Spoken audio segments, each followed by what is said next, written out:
नमस्कार, पार्वताई रेसिपीमध्ये तुमचं सगळ्यांचं खूप खूप स्वागत। अधिकचा महिना सुरू आहे।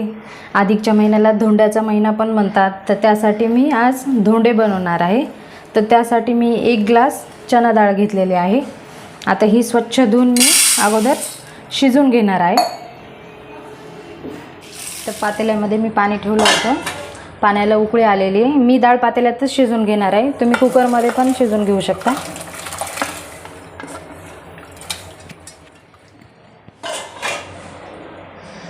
डाळ शिजलेली आहे, बघू शकता खूप छान शिजलेली डाळ। आता ही डाळ मी हे अशी पातेल्यावर ही पुरण पात्र ठेवलेली ही चाळणी, आता यामध्ये मी ही डाळ काढून घेणार आहे।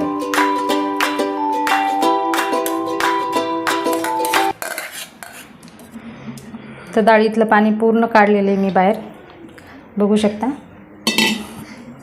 आता ही कढई घेऊन ग्लासच्या साहाय्याने मी हे असं पुरण काढून घेणार आहे।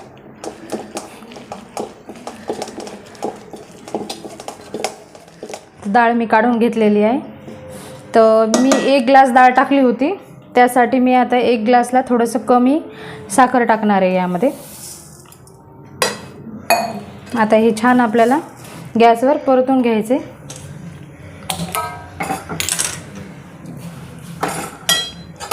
तर साखर टाकल्यामुळे डाळीमध्ये थोडंसं सुरुवातीला हे पातळ होते पुरण, मग नंतर परत घट्ट होते। याला सारखं हलवत राहायचं, नाहीतर मग खाली कढईला लागते। ते पुरण झालेलं आहे। आणि ज्यांना पुरण झालेलं समजत नाही त्यांच्यासाठी माझ्याकडे एक टिप पण आहे। तर हे पुरण असं झालं घट्ट की आपण ज्या चमच्याच्या पळीच्या साहाय्याने हे पुरण बनवायलो, ते चमचा असा मधोमध असा उभा करायचा। चमचा एकदम सरळ रेषेत असलं की आपलं पुरण झालेलं आहे। आणि थोडंसं असा ते झुकला तर म्हणजे आपल्याला अजून थोडंसं त्याला गरम करायची आवश्यकता आहे। ही वेलची पूड आणि बडीशोप थोडीशी भाजून त्याची पूड केलेली आहे। हे आता शेवटी टाकायचं, म्हणजे याचा छान सेंट पोळीला खूप छान लागतो। आणि 1 चमचा तूप टाकणार आहे यामध्ये। आता हे सगळं छान मिक्स करून घ्यायचं।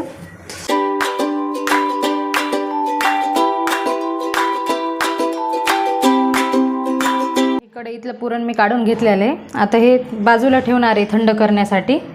आणि आता हे ताटामध्ये मी गव्हाचं पीठ घेतलेलं आहे। आपल्याला धोंडे बनवण्यासाठी याची कणिक करून घ्यायची। तर यामध्ये थोडंसं मीठ, आता पाणी टाकून मी या पिठाची कणिक करून घेणार आहे।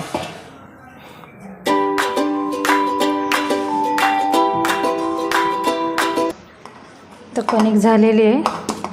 थोडंसं वरतून 1 चमचा असं तेल लावायचं आणि 5 मिनटं मी ही कणिक अशीच झाकून ठेवणार आहे।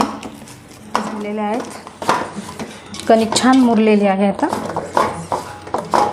याला परत असं एकदा थोडंसं मळून घ्यायचं। आता आपण धोंडे बनवायला घेऊ। त्यासाठी मी थोडंसं पुरण घेतलेलं आहे प्लेटमध्ये, आणि लागलं तर थोडंसं गव्हाचं पीठ पण वापरणार आहे हातात। तर हे 3 वर्षानंतर धोंड्याचा महिना येतो, त्यामुळं धोंड्याला खूप महत्त्व असतं। तर यामध्ये खूप सारे देव करतात, रोज गाईला याचा नैवेद्य दाखवतात। तर असं एक छोटासा गोळा घ्यायचा आणि जसं आपण पोळीला करतो त्याप्रमाणे करायचं। असं गोल याची वाटी बनवून घ्यायची। आणि हे बनवलेलं पुरण, ह्या पुरणामध्ये तुम्ही थोडासा खवा पण ड्रायफ्रूट पण म्हणजे मिक्स करू शकता धोंड्यासाठी, कारण सहसा धोंडे लहान मुलं हे खात नाहीत, तर त्यांना वेगळी चव। ते असं पुरण भरायचं आणि याला हे असं पॅक करायचं। खूप सोपे आहेत करायला। हे थोडंसं काढून हे असं पॅक। आता ह्याच आकारामध्ये मी धोंडे करून घेणार आहे सगळे।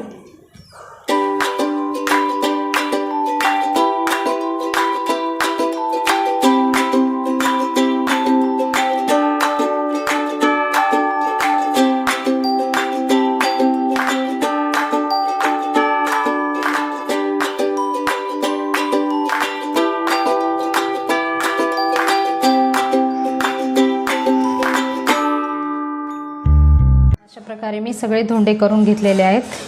तर धोंडे मी 2 प्रकारचे बनवणार आहे.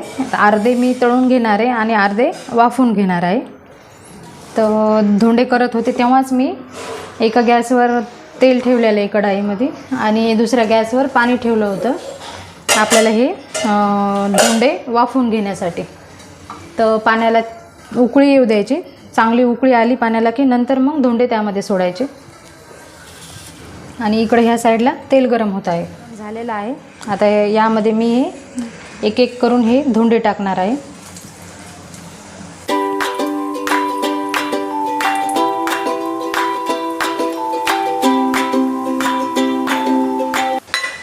आणि ह्या साईडला पाण्याला उकळी आलेली आहे. तर यामध्ये हे बाकीचे धोंडे टाकणार आहे.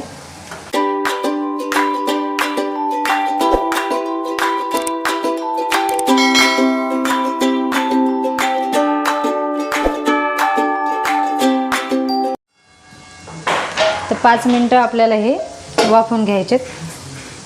इकडे हे तळत आहेत.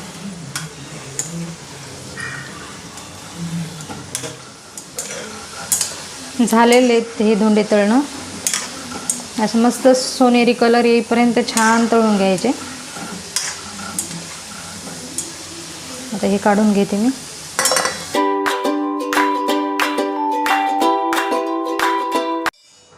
हे पण धोंडे वाफलेले आहेत.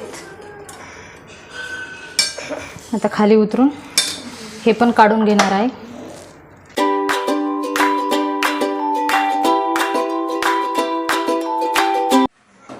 तर हे दोन्ही प्रकारचे धोंडे मी देवाच्या नैवेद्यासाठी काढून घेतलेले आहेत प्लेटमध्ये. तर यावर मस्त तूप टाकणार आहे.